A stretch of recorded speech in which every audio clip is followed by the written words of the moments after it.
Arglwydd Iesu, ti yw cychwyn ein siwrne, ti yw'r ffordd a gerddwn, ti yw ein cwmni ar ein hynt, a thi yw nod ein pererindod. Arglwydd, arwain a chyfeiria ni, gosod ein traed ar lwybr ffydd ac ufuddod, a chymorth ni deithio ddydd i ddydd, i gyfeiriad dy wyllus ath bwrpas mawr dy hun.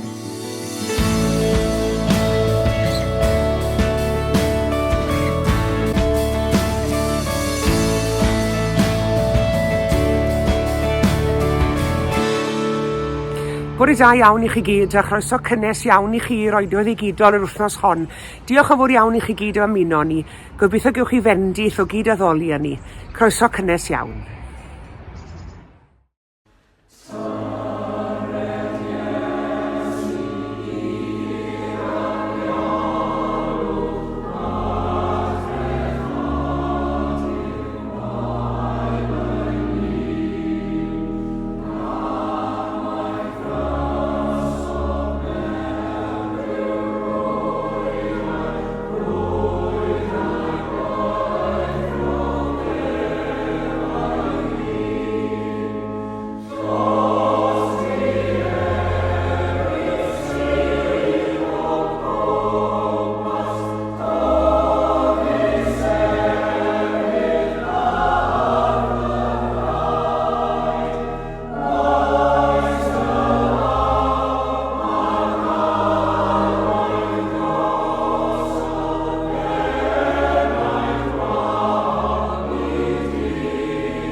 Un diwrnod roedd Iesu yn sefyll ar lan llyn Galilea ac roedd tyrfa o bobl o'i gwmpas yn gwthio ymlaen i wrando ar neges Duw.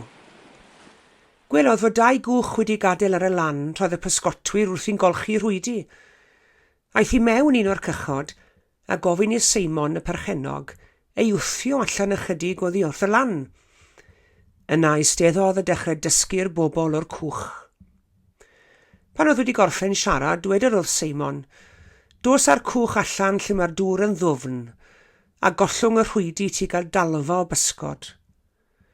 Mistyr, medde Seimon wrtho, bu o'n i'n gweithio'n galed drwy'r nos nithwr heb ddal dim byd. ond am ai ti sy'n gofyn, gollynga i y rhwydi.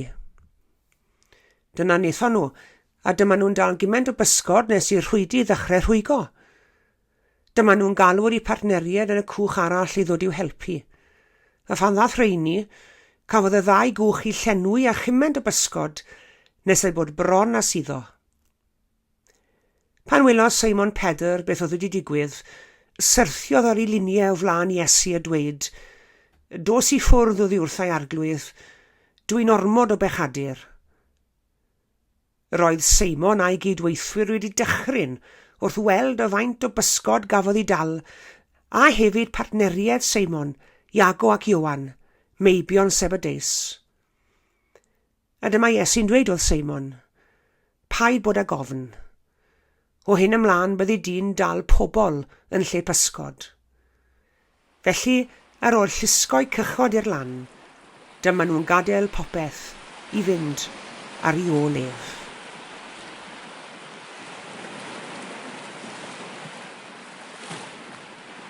Arglwydd, gweddiaf am gymorth i ymateb i alwad Iesu i'w ganlyn. Cofiwn y modd y mae Duw wedi'n harwen ni yn y gorffennol, a gweddiwn am gymorth i wynebu bob rwystyr ac anhawster ar y daith. Arglwydd, arwain fi yn dy gyfiawnder, a gwnaed y ffordd yn union o'n blaen. Arglwydd, disgwi yn ffordd dy ddeddfau, gwnai mi gerdded yn llwybr dorchmynion. Arglwydd, cadw yn rhaid rhag pob llwybr drwg, a chynnal fi yn ôl dy ddewid fel y byddwy fyw.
Odych chi'n ffan o rhywbeth neu rhywun tybed?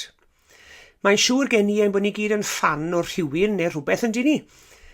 P'une bod y rhywbeth neu rhywun hwnnw yn dîm pêl-droed neu rygbi, neu'n rhaglen dyledu, neu'n gôr, neu'n ganwr, i ni gyd yn ffan o rhywun neu rhywbeth siwr o fod. Wel, fe ddarllenis i paddwyrnod gyda chryn ddiddordeb dreithawd a sgrifennwyd gan person oedd yn honni fod yn Gristion o argyhoeddiad a phennawd y treithawd oedd yn Saesneg, Why I'm Not a Fan of Jesus. Yn chi benod da, ynddo fe? Yn chi benawd oedd yn denu darllenwr. Pam bod e ddim yn ffan o Iesu Grist? Ac yn y treithawd hwn, oedd yr awdur yn sôn am erthygl a ddarllenodd rai blynyddoedd ynghynt, erthygl ar pennawd New Vegetarians. Nawr, i ni'n gwybod bod llysieuwyr vegetarians yn rhai sydd ddim yn bita cig.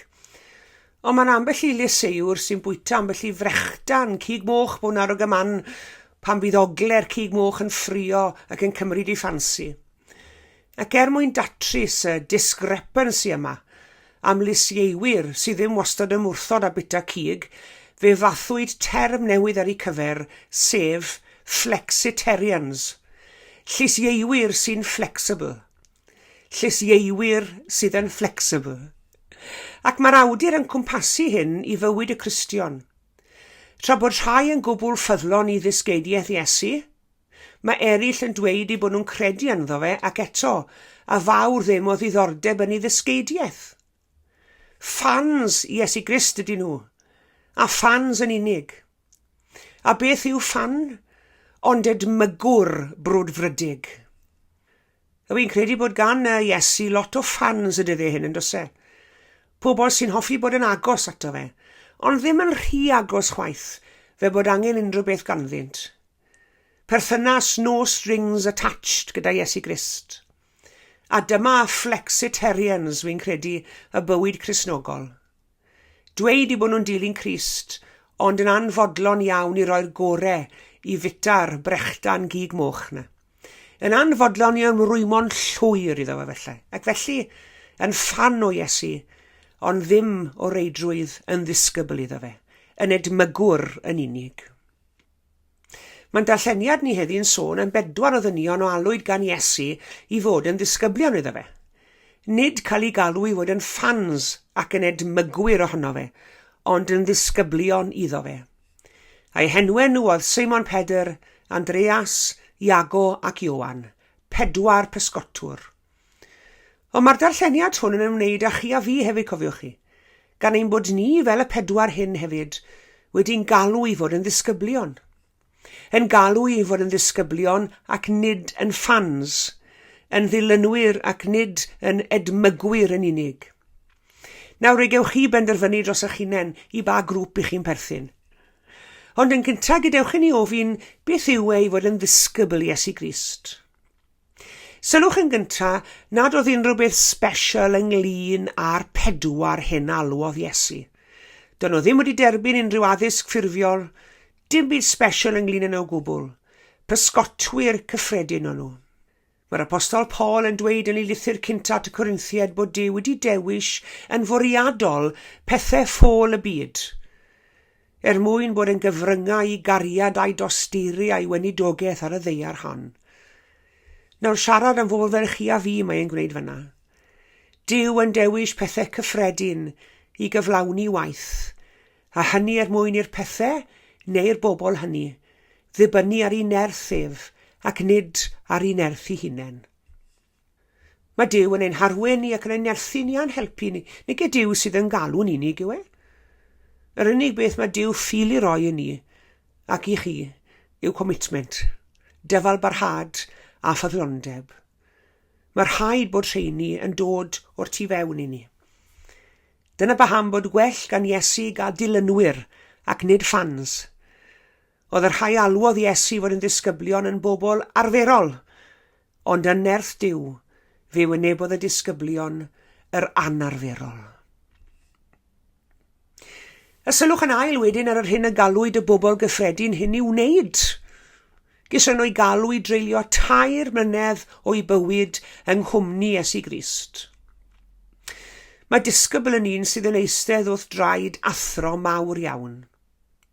Mae'n siŵr gen i bod bob un ohono ni wedi dod o dan ddylanwad rhyw athro ysgol neu goleg. A mae'r ddelwedd hon o'r disgybl a'r athro yn un bwysig iawn. Mae'n golygu bod y disgybl dan yr athro, a felly bod y disgybl yn dal i ddatblygu ac i aeddfedu. Mae angen i'r sawl sy'n dilyn Iesu dyfu ac aeddfedu. So ni'n mynd i aeddfedu a thyfu mewn i ryw gewri ysbrydol dros nos. Shwt i chi'n dweud o gwahaniaeth rhwng blodyn sy'n di marw a blodyn sy'n fyw? Wel, mae'r blodi'n byw yn dangos arwyddion o dyfiant, yn wir. Yr unig brawf i fod yn fyw yw i fod yn tyfu. A fel na mai gyda'r bywyd ysbrydol hefyd. Mae angen profi'n bod ni'n fyw yn ysbrydol, drwy ddangos ein bod ni'n dysgu ac yn tyfu ac yn aeddfedu wrth fod wrth draed Iesu. Mae bod yn fyw yn golygu tyfu. Tyfu mewn gras a gwybodaeth o'r arglwydd Iesu. A dyna paham bod cymryd rhan mewn oedfa, tebyg i'r oedfa hon heddi, mor bwysig, mwyn dysgu am Grist a thyfu ar ein taith ysbrydol. Mae dod ynghyd i ddysgu gyda'n gilydd yn eithriadol o bwysig. Nid flexitarians Cristnogol, ond rhai sy'n gwbl committed sy'n ar angen Iesu heddi. Dyna oedd galwad Iesu, Seimon ac Andreas a Iago ac Ioan. Galwad i ollwng popeth ac ymrwymo cant y cant i ddilyn Iesu a chael ei dysgu ganddo mwyn iddyn nhw gael tyfu ac aeddfedu. Oedd y disgyblion yn bobl cyffredin fel chi a fi. Gyson nhw galw i fynd gyda Iesu, ond hefyd i aeddfedu a thyfu yn ei gwmni. Just fel i ni yn cael ein galw heddi. Ond yn ola, fydde amser yn dod pan na fydde nhw'n cael ei galw'n ddisgyblion mwyach, ond yn apostolion. Yr rhai y fydde'n mynd mas i gyhoeddi'r newyddion da. Mae disgyblion yn cael ei galw, mae apostolion yn cael ei anfon. A mae'n amser i ddod ac amser i fynd yn dwse. Mae amser yn dod pan mae'n ni'n symud i fod yn ganlynwyr i fod yn arweinwyr. Ddyle'r un eglwys fod yn cael trafferth dod o hyd i athrawon ysgol Sul heddi, neu rhywun i weithio gyda'r ifanc, neu ymgynnull parti canu, neu ymgymryd ar ryw swydd arall, neu cymryd at y gwaith o arwen o fewn yr eglwys a gwneud cysylltiadau yn y gymuned. Mae amser yn dod yn ein bywydau fel Cristnogion sbosib pan mae'n ni'n timlo i bod i'n bryd symud o'r galw i'r arwain. O'r canlyn i gymryd rôl amlwg o fewn gweinidogaeth yr eglwys. Oherwydd i ni gyd yn rhan o'r weinidogaeth. Ac efallai mai dyna pam y penderfynodd Iesu aros gyda'i ddisgyblion yn y cnawd. Oedd am iddyn nhw wybod a deall yn iawn am eu dwylo nhw oedd y fraint o barhau gwaith Duw i'r dyfodol. Chi'n cofio Iesu'n gofyn i Simon Pedr deirgwaith, a wyt ti yn fy ngharu i? Odw, meddai Simon Pedr rwy'n dy garu di. Wel, meddai Iesu, bu geili a fy nefaid i te. Gwnaed y ran yng ngweinidogaeth yr eglwys heddi. A mae angen i ni werthfawrogi hyn heddi'n dose. Gwerthfawrogi bod angen gofalu am eraill ac nid am ein hunain yn unig. Os nad i ni'n gweld ein hunain fel apostolion heddi, yr rhai sydd wedi danfon i weinidogaethu yn y byd, fe fydd ein pererindod ni'n ddim byd mwy na mynd rownd a rownd a rownd yn ein hunfan. A fe fyddwn ni yn y pen draw yn marw o malnutrition ysbrydol. Ar ddechrau weinidogaeth, fe alwodd Iesu 4 dyn. Simon Pedr a'i frawd Andreas, Iago a'i frawd Ioan. Ei galw i adael i rhwydi a'i ganlyn ni. Ei galw nid i fod yn ffans, ond i fod yn ganlynwyr. Galw 4 person digon cyffredin a'i gwneud yn gyfryngau i gyflawni pethau anghyffredin yn enw Duw. Ac fe dreuliodd y 4 ar rhan gyntaf o'i pererindod yng nghwmni Iesu, mwyn iddy'n fedru tyfu ac aeddfedu yn ddisgyblion i Grist. Ond fe ddaeth amser, pryd yr oedd yn rhaid iddyn nhw symud ymlaen, mwyn parhau dyfu ac aeddfedu. A darganfod bod angen iddyn nhw ddod yn apostolion, yn athrawon, yn genhadon, yn arweinwyr yn ei heglwysu, ac yn rhai y fydde'n gwasanaethu Duw ac yn gwasanaethu'r byd. Ond nid yw'r un alwad yn wir heddi. Symud o fod yn ffans i Iesu i fod yn ddisgyblion, o fod yn ddisgyblion i fod yn apostolion. Dyna'n heri ni, a dyna'n braint ni hefyd. Amen.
Gweddiwn. O Dduw ein tad a thad ein harglwydd a'n gwaredwr Iesu Grist, mi rwy ti wedi galw bobl i ddilyn di eriod. Diolch am y bobl sydd isiws wedi ymateb yn gadarnhaol i dalwad di. Bobl da ar hyd canrifoedd hanes Cristnogaeth. Ond arglwydd gweddiwn dros bawb sydd wedi ymateb i dalwad di heddi. Bawb sy'n cerdded ffordd yr efengil, dros blant a phobl ifanc sy'n cychwyn ar eu taith ac angen arweiniad arnynt. Helpa nhw i ddod o hyd i llwybr bywyd, a phlanna ynddyn nhw'r awydd i ddilyn di. Wedi ymateb i dalwad i arglwydd madda i ni am grwydro bryd i'w gilydd o ddiwrtho ti. Ac am i ni gael ein hudo gan lwybrau esmwythach o lawer nad y lwybr di. Ac am i ni droion fyny cymryd ein ffordd ein hunain. Cyfeirian taith o Dduw ein tad, ar lwybr y trigaredd a'r myddeiant sydd yn eiddo i ni yn Iesu Grist. Gweddiwn arglwydd dros bawb sydd wedi cyrraedd carreg filltir bwysig, yn dechrau'r waith ei bywyd, neu'n priodi y sefydlu cartre, neu'n cychwyn ar fenter newydd, neu'n ymddeol o'i gwaith. Helpa nhw arglwydd i lynu wrth y pethau gorau, a chadw ei ffydd yn fyw. Gweddiwn arglwydd dros yr rheini sydd wedi ffindo'n anodd iawn, ers iddyn nhw ymateb yn gadarnhaol i dalwad di. Y daith falle wedi bod yn anodd. Y rhai sy'n cael ei herlyd oherwydd ei ffydd a'i cred heddi. Y rhai sydd yn dyddoli di mewn mannau cuddiedig. Ond gweddiwn hefyd arglwydd dros eraill sydd yn ei chael ein anodd ar hyn o bryd, am resymau gwahanol. Y rhai sy'n sâl ac mewn gwendid. Rhai mewn pryder ac unigedd, a rhai mewn amheuaeth ac meddwl hefyd. Nerthan nhw arglwydd i barhau ymdrechu pan ddaw'r demtasiwn i gilio. Gweddiwn arglwydd dros holl genedlaethau'r eglwys. Ond gweddiwn yn arbennig bore hwn dros y cenedlaethau hun. Yr rheini sydd wedi bod yn ffyddlon i ti drwy gydol i pererindod. A hynny yn aml iawn trwy gefnodau eithriadol o anodd yn hanes ein byd ni. Diolch i ti arglwydd am ei ffyddlondeb a'i dycnwch a'i dewrder. Diolch am iddyn nhw aros yn driw i ti. A boed yw hesiampl hwythau, fod yn ysbrydoliaeth i enyn nid yn unig diddordeb, ond i enyn y ffyddlondeb mwyaf yno ni heddi. Arglwydd clyw ein gweddi. Yn enw Iesu Grist, yn dysgodd ni wrth weddio i ddweud gyda'n gilydd. Ein tad yr hwn wyt yn y nefoedd, sancteiddiad dy enw, deled y deyrnas, gwneler dy ewyllus, megis yn y nef, felly ar y ddeiar hefyd. Deroi ni heddiw ein bara bainyddiol, a madda i ni ein dyledion, fel y meddyiwn innau i'n dyledwyr, ac na carwai ni frofedigaeth, eithi'r gwared ni rhag drwg, can i seiddo ti yw y deyrnas, a'r nerth a'r gogoniant, yn oes oesoedd. Amen.